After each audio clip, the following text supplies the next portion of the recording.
प्रदेश में 27% ओबीसी आरक्षण के आधार पर चुनाव कराने की मांग को लेकर जिला शहर कांग्रेस ने आज मानस भवन से पैदल मार्च किया।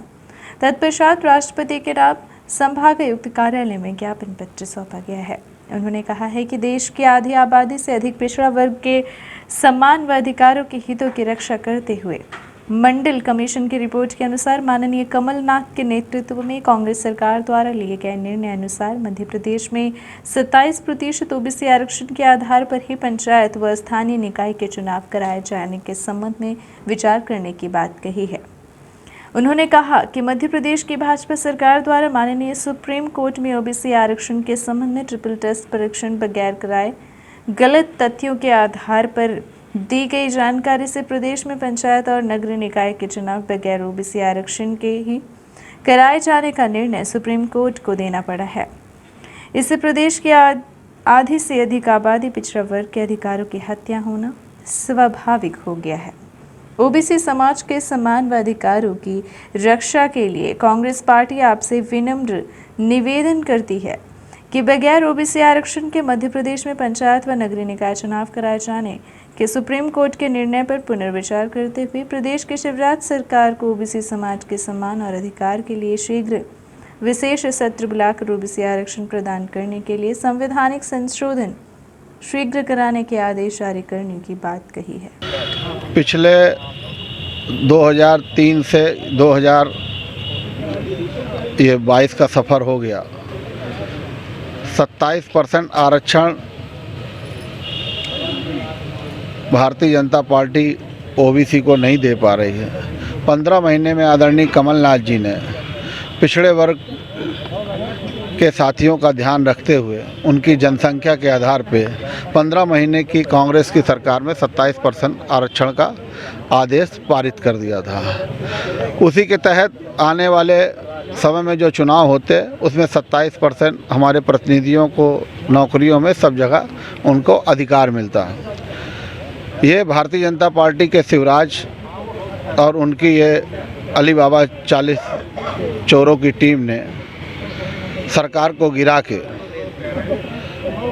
अपनी सरकार बना ली। चलिए, सरकार आपने बना ली, आपका स्वागत है। जनादेश का सम्मान नहीं किया, न संविधान की रक्षा की। आज स्थिति यह हुई कि 27% की जो अपनी बात कोर्ट के अंदर शिवराज जी को और उनकी कैबिनेट को रखना चाहिए था, उन्होंने नहीं रखा। सुप्रीम कोर्ट ने आदेश दे दिया कि चुनाव कराए जाएं। चुनाव होने चाहिए, लेकिन हमारे पिछड़े वर्ग के सम्मान के साथ चुनाव होने चाहिए। शिवराज जी से, नरेंद्र मोदी जी से और ख़ास तौर से राष्ट्रीय अध्यक्ष जेपी नड्डा जी से मैं कहना चाहता हूं कि आदरणीय नड्डा जी, आप भी मध्य प्रदेश के रिश्तेदारी जबलपुर के अंदर है। मध्य प्रदेश में कहीं ना कहीं आपका प्रेम सद्भाव है, तो मध्य प्रदेश की जान जनमानस के लिए आप 4 कदम चलिए और पिछड़ों के सम्मान में, पिछड़ों के साथ जो हो रहे हैं अन्याय में, पार्टी के साथ अलग हटके, जिस तरह सतपाल मलिक किसान आंदोलन में पार्टी से हट के किसानों की बात करते थे, इस तरह जेपी नड्डा जी आप आइए और पिछड़ों के सम्मान की बात कीजिए, उनकी रक्षा कीजिए। और जो आने वाला समय चुनाव का है, उसमें पिछड़ों वर्ग के जो साथी हैं, वह वार्ड जो आरक्षित था, उसी आधार पर चुनाव होने चाहिए, जिससे गरीब हमारा पिछड़े वर्ग का साथी भी पंचायत के रूप में, पार्षद के रूप में, जनपद सदस्य के रूप में अपनी भागीदारी निभा सके। जैसे काफ़ी सब कम समय बचा है, तो ऐसे में कैसे संभव है कि आरक्षण हो पाएगा? यह सवाल तो भारतीय जनता पार्टी के नेताओं से पूछना होगा कि आपने बिजली के बिल का जो करंट मार रहे हो, आपने कहा कोरोना में हम बिजली देंगे, नहीं दे पाए, आप नहीं दिए, और छूट भी आपने नहीं की। उसी तरह जिस तरह कोरोना में ये झूठ बोले हैं आम जनमानस के लिए, इसी तरह ये पिछड़े वर्ग के साथियों के साथ झूठ बोल रहे हैं। कमिश्नर अनिल सुचारी एवं कलेक्टर मनोज पुष्प ने सिमरिया तहसील अंतर्गत हिनौता तथा हरदुआ में गेहूं खरीदी केंद्र का निरीक्षण किया। उल्लेखनीय है कि इन खरीदी केंद्रों का संचालन महिला स्व सहायता समूह द्वारा किया जा रहा है। कमिश्नर व कलेक्टर ने शिव शक्ति स्व सहायता समूह द्वारा संचालित हिनौता खरीदी केंद्र तथा खुशी स्व सहायता समूह द्वारा संचालित हरदुआ के खरीदी केंद्र के निरीक्षण के दौरान खरीदे गए गेहूं की क्वालिटी, उसके रखरखाव आदि के बारे में जानकारी ली। कमिश्नर ने स्व सहायता समूह की महिलाओं से संवाद स्थापित करते हुए खरीदी केंद्र में आने वाले गेहूं की गुणवत्ता हेतु छन्ना लगाने तथा नमी चेक करने के विषय में पूछताछ की। उन्होंने समूह के सदस्यों से खरीदी में आने वाले दिक्कतों के विषय में भी जानकारी ली। खुशी स्व सहायता समूह की महिलाओं ने बताया कि चौथी बार खरीदी केंद्र का संचालन कर रही हैं। पूर्व में खरीदी गई उपज की मजदूरी को तो प्राप्त हो गई है, मगर अभी तक बोनस नहीं मिला है। कलेक्टर मनोज पुष्प ने संबंधित अधिकारियों को निर्देश दिए कि शीघ्र बोनस दिलाए जाने की कार्यवाही करें। वहीं महिला स्व सहायता समूह की महिलाओं ने जानकारी दी है कि वह सभी आपस में मिलाकर व्यवस्थित ढंग से खरीदी कर रही हैं, किसी भी प्रकार की परेशानी नहीं आई है। उन्होंने खरीदे गए गेहूं की गुणवत्ता, उसकी पैकिंग, सिलाई व ढुलाई के विषय में भी विस्तार से जानकारी दी। कमिश्नर अनिल सुचारी ने कहा कि महिला सदस्यों द्वारा बेहतरीन ढंग से व्यवस्थित खरीदी की जा रही है। उन्होंने कहा कि मुख्यमंत्री जी की मंशा है कि महिलाएं आत्मनिर्भर बने तथा उनके द्वारा किए जा रहे कार्यों से अन्य महिलाएं भी प्रेरित हों ताकि महिलाओं की आर्थिक स्थिति में सुधार हो।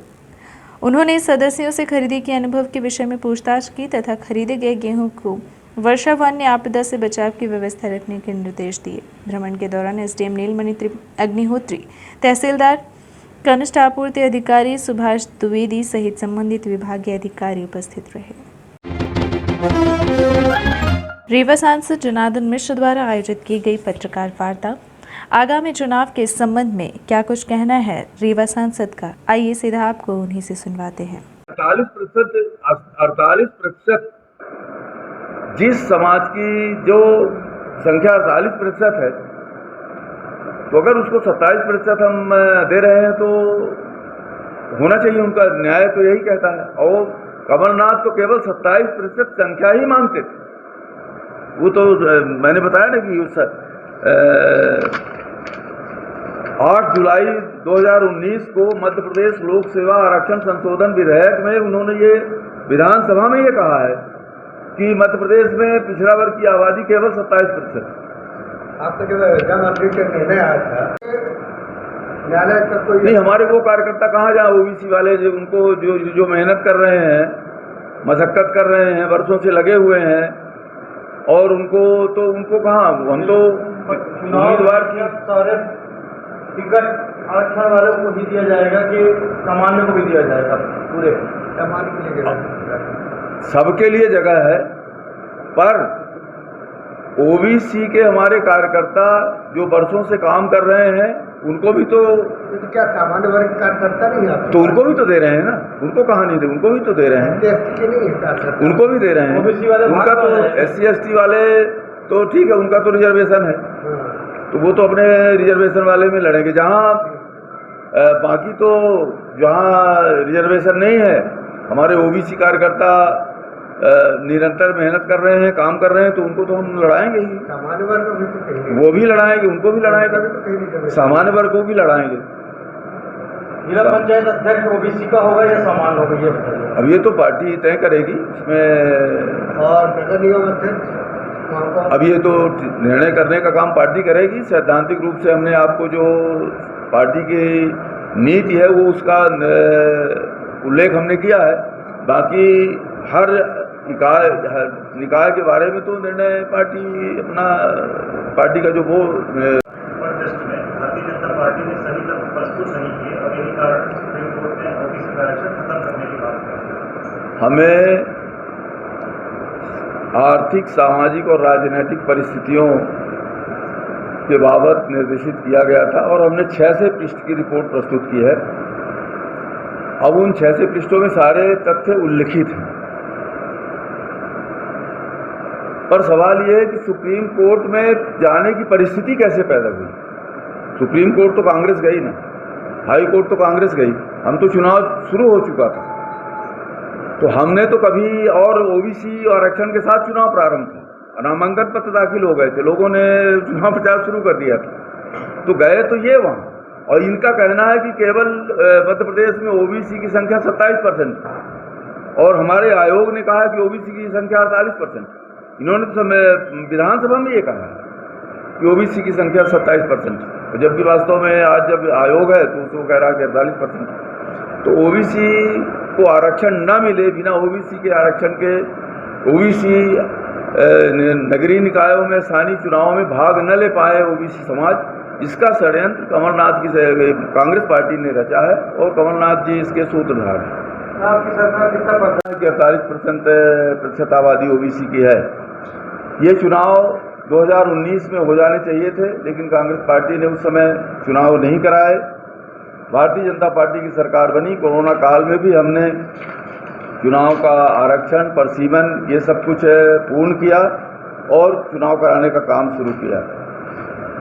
कांग्रेस पार्टी हमेशा चुनाव से डरती रही है और इस वजह से उसने चुनाव खुद नहीं कराए और बाद में जब हमारी सरकार ने चुनाव प्रारंभ कराया तो उसको कोर्ट में उलझा करके और ये स्थिति निर्मित करने का काम किया है। तो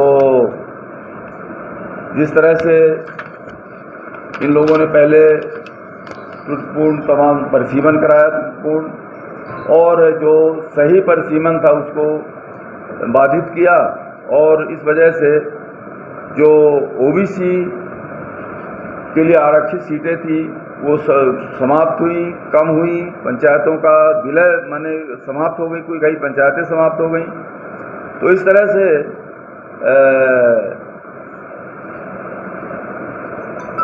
कांग्रेस ने हमेशा ओबीसी के लिए के विरोध में काम किया। 27% आरक्षण का लाभ कमलनाथ की सरकार में एक भी पिछड़ा वर्ग के अभ्यर्थी को नहीं मिला, जबकि मुख्यमंत्री जी ने जब से ये शासन संभाला, भाजपा की सरकार आई, 1 महीने के भीतर ये सब संभव हुआ। भारतीय जनता पार्टी ने 3 ओबीसी मुख्यमंत्री दिए हैं और नरेंद्र मोदी जी की सरकार ने ओबीसी आयोग को संवैधानिक दर्जा दिया और ओबीसी की केंद्रीय सूची का दर्जा बढ़ाया। इस तरह से हमारी सरकार ओबीसी के आरक्षण के साथ चुनाव प्रक्रिया प्रारंभ कर चुकी थी, चुनाव प्रक्रिया शुरू हुई थी, लेकिन कांग्रेस पार्टी ने इसे अदालत में उलझा करके और बाधित किया और आज जो निर्णय सामने आया वो कांग्रेस की षड्यंत्रकारी नीतियों की वजह से ये सब कुछ संभव हुआ हो, ये परिस्थिति पैदा हुई है। परंतु हमारी सरकार एक रिव्यू पिटीशन आज शायद दायर हो गई होगी, यदि दायर आज हो जाएगी, उस रिव्यू पिटीशन के माध्यम से हम फिर से ये मांग कर रहे हैं कि हमें मौका दिया जाए। तो तय कर लिया हमने 27% आरक्षण के आधार पर तो चुनाव ही हम करवा रहे हैं ना, और सुप्रीम कोर्ट ने मना किया है। अब मना करेगा तो जैसा जो सुप्रीम कोर्ट का ऑर्डर होगा, अभी तो हम रिव्यू में जा रहे हैं। अब रिव्यू पिटीशन में जो निर्णय आएगा उसके आधार पर जो सुप्रीम कोर्ट की गाइडलाइन आएगी उसके आधार पर कार्रवाई होगी। वो तो चुनाव आयोग को निर्णय करना, सरकार को तो चुनाव कराना नहीं है, चुनाव तो चुनाव आयोग कराएगा। चुनाव आयोग के ऊपर निर्भर है कि वो किस आधार पर कैसे चुनाव कराता है। रिव्यू पिटीशन तो अलग मैटर हो जाएंगे, वो तब की बात है, पर आप अभी तक घोषणा कर रहे हैं जब 27% ओबीसी आरक्षण हम सैद्धांतिक रूप से सुप्रीम कोर्ट के हम सैद्धांतिक रूप से ये मानते हैं कि 27% आरक्षण होना चाहिए स्थानीय निकाय चुनावों में। अब सुप्रीम कोर्ट क्या निर्णय देता है, सुप्रीम कोर्ट के निर्णय का पालन राज्य सरकार को नहीं करना है, चुनाव आयोग को करना है, निर्वाचन आयोग को करना है। अगर सुप्रीम कोर्ट कहेगा कि भाई 27 नहीं, इतने प्रतिशत आधार पर आप चुनाव कराइए, तो निर्वाचन आयोग जो संख्या तय करेगा, जो प्रतिशत तय करेगा, उसके आधार पर चुनाव होंगे। आप तो घोषणा करते हैं 27%। हम तो अब तो हम ठीक है, अगर ओबीसी आरक्षण नहीं रहेगा, ओबीसी आरक्षण अगर नहीं रहा, तब हम 27% या उससे ज़्यादा उम्मीदवारों को टिकट देंगे, उससे ज़्यादा उम्मीदवार हम लड़ाएंगे। वो उसके लिए हम स्वतंत्र हैं, उसके लिए कोई गाइडलाइन हमारे पास, हम किसको टिकट देते हैं, हम किसको उम्मीदवार बनाते हैं, इसके लिए हमें सुप्रीम कोर्ट बाध्य नहीं कर रही की बात ही कर रहे हैं। और हमने तय कर लिया है, हमारे मुख्यमंत्री जी और प्रदेश अध्यक्ष जी ने ये घोषणा की है कि हम 27% से ज़्यादा भी अगर ये स्थिति पैदा होती तो हम अपने उम्मीदवार, तो पिछड़ा वर्ग के उम्मीदवारों को हम 27% से ज़्यादा भी उतारेंगे। ये आपका बयान तब आया जब कमलनाथ ने बयान दे दिया, उसके बाद आपका बयान आया क्या कि 27% उम्मीदवार होता है?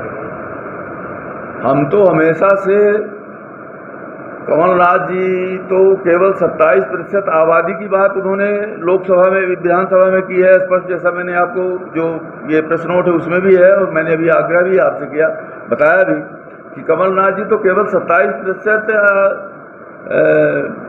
आबादी ही मानते हैं। ये प्रत्याशी उतारने की बात की थी कमलनाथ जी ने, उसके बाद फिर सीएम का बयान आया। नहीं तो हमने तो हमारा तो चाहे वो पार्टी के अंदर की बात हो, पार्टी के संगठन में ओबीसी संख्या 27% से अधिक है। आपकी पार्टी सर्वोच्च न्यायालय को क्या मानती है? सर्वोच्च न्यायालय को हम ये मानते हैं कि उसको सर्वोच्च न्यायालय को कानूनों को की रिव्यू करने का उनका परिशीलन करने का अधिकार है और उसकी सर्वोच्चता को हम स्वीकार करते हैं। जो उन्होंने अभी फैसला किया सर्वोच्च न्यायालय ने, साफ तो उसकी बिक्री क्या है, 27% का प्रत्याशित करेंगे, आरक्षण देंगे? नहीं, वो तो सुप्रीम कोर्ट क्या गाइडलाइन देती है वो सुप्रीम कोर्ट का मामला है, वो तो उनके निर्णय से हम मरे हुए, वो जो आदेश देंगे वो हम करेंगे। साफ तो उसकी बिक्री बता रहे हैं 27% आरक्षण देंगे। हम तो अपनी बात रख रहे हैं कि हम 27% देंगे, सुप्रीम कोर्ट अगर गाइडलाइन जो निर्णय देगा उसका हम पालन करेंगे। और मीडिया के सभी हमारे बंधुगण, आप लोगों को आज नगरीय निकाय पंचायत चुनाव में ओबीसी आरक्षण कराने के संबंध में सुप्रीम कोर्ट का जो फैसला आया है उसके संबंध में आमंत्रित किया गया है। माननीय सर्वोच्च न्यायालय ने जो निर्णय दिया है उसके लिए रिव्यू पिटीशन प्रदेश की सरकार पेश करने जा रही है या शायद पेश हो जाएगा। इसके संबंध में मेरा आपसे जो परिस्थितियां निर्मित हुई कि आज माननीय सर्वोच्च न्यायालय को निर्णय देना पड़ा कि बिना ओबीसी आरक्षण के स्थानीय निकाय के चुनाव कराए जाएं, उस संबंध में भारतीय जनता पार्टी की प्रदेश सरकार ने चुनाव प्रारंभ कर दिया था और पंचायतों की चुनाव प्रक्रिया चल रही थी, वार्डों की परिसीमन, वार्डों का आरक्षण, महापौर का आरक्षण, ये सब कुछ जब शुरू हुआ, चुनाव प्रक्रिया प्रारंभ हुई, उसी दौरान कांग्रेस पार्टी ने माननीय हाई कोर्ट और सुप्रीम कोर्ट में याचिकाएं प्रस्तुत की। उनके पार्टी के याचिकाकर्ता मनोहर नागर, जया ठाकुर, सैयद जाफर वगैरह के माध्यम से इन लोगों ने ओबीसी के हितों को कोर्ट में उलझाने का प्रयास किया और जब कोर्ट ने निर्देशित किया तो प्रदेश सरकार ने एक आयोग बनाया। उस आयोग ने पिछले वर्ग की आर्थिक, सामाजिक और राजनीतिक परिस्थितियों के साथ ही साथ और दूसरे एरिया वाइज सारा सर्वेक्षण करके 600 पृष्ठ की रिपोर्ट माननीय सर्वोच्च न्यायालय में प्रस्तुत की और ये बताया कि ओबीसी की आबादी इस प्रदेश में 48% है, जबकि कमलनाथ जी की सरकार ने विधानसभा में 8 जुलाई 19 को मध्य प्रदेश लोक सेवा आरक्षण संशोधन विधेयक में ये आंकड़ा प्रस्तुत किया था कि मध्य प्रदेश में ओबीसी की आबादी 27% है, जो पूर्णतः भ्रामक और असत्य आंकड़ा था। आगामी चुनाव की रणनीतियों को लेकर आयोजित की गई बैठक। निष्पक्ष एवं शांतिपूर्ण चुनाव संपन्न कराने में राजस्व एवं पुलिस अधिकारी समन्वय बनाकर कार्य करें, यह कहना है रीवा कलेक्टर का। वहीं पुलिस अधीक्षक ने कहा कि राजस्व व पुलिस अधिकारी अपने क्षेत्र का संयुक्त भ्रमण करें। स्थानीय निर्वाचन निष्पक्ष, शांतिपूर्ण व पारदर्शी ढंग से संपन्न कराने में राजस्व व पुलिस अधिकारियों की महत्वपूर्ण भूमिका है। निर्वाचन का प्रजातंत्र में विशेष महत्व है। वहीं अभी मतदान का कार्य घोषित नहीं हुआ है, तब पूर्व से ही मतदान केंद्रों व सेक्टर का सत्यापन करते हुए संवेदनशील एवं अति संवेदनशील मतदान केंद्र का निर्धारण कर लें। स्थानीय समस्याओं की समझ रखें तथा जिला सुरक्षा योजना बनाते हुए कार्य करें। कलेक्टर ने कहा कि टीम भावना के साथ पुलिस व राजस्व अधिकारी कार्य करें तथा आगामी निर्वाचन में पूरी तरह से निष्पक्ष रहें। किसी भी कार्यवाही को करने के उपरांत उसकी तत्काल रिपोर्ट निर्वाचन कार्यालय में दें। उन्होंने सूचना तंत्र विकसित किए जाने पर बल देते हुए कहा कि सभी प्रकार की प्रलोभन सामग्री वितरित न होने दें। यदि इसके स्टॉक का पता चले तो वहां तत्काल जब्ती की कार्यवाही करें। कलेक्टर एवं जिला निर्वाचन अधिकारी ने कहा कि राजस्व व पुलिस अधिकारी निर्वाचन प्रक्रिया के दौरान प्रशासन के प्रमुख कड़ी हैं, अतः वह आदर्श आचरण संहिता का पालन कराते हुए उपहार, सामान, शराब आदि के वितरण पर कड़ी नजर रखें तथा ऐसा करते पाए जाने पर संबंधितों के विरुद्ध कार्यवाही करें। बैठक में पुलिस अधीक्षक अमृत भसीन ने कहा कि पूर्णतः निष्पक्ष रहते हुए सौंपे गए दायित्व का निर्वहन करें। अभी से सभी आवश्यक तैयारियां सुनिश्चित करा लें ताकि निर्वाचन प्रक्रिया में मतदान दिवस पर अनावश्यक बोझ न पड़े। राजस्व एवं पुलिस अधिकारी संयुक्त रूप से अपने क्षेत्र का भ्रमण करें। वहीं बैठक सह प्रशिक्षण में परियोजना अधिकारी जीवेंद्र सिंह ने पावर पॉइंट के माध्यम से निर्वाचन के दौरान कानून एवं व्यवस्था के संबंध में सुरक्षा योजना IPC के अंतर्गत निर्वाचन अपराध व अन्य आवश्यक जानकारी दी। इस दौरान उप जिला निर्वाचन अधिकारी A.K. झा ने राज्य निर्वाचन द्वारा जारी दिशा निर्देश के बारे में भी जानकारी दी। बैठक में अतिरिक्त अधीक्षक शिव कुमार वर्मा सहित राजस्व एवं पुलिस के अधिकारी उपस्थित रहे।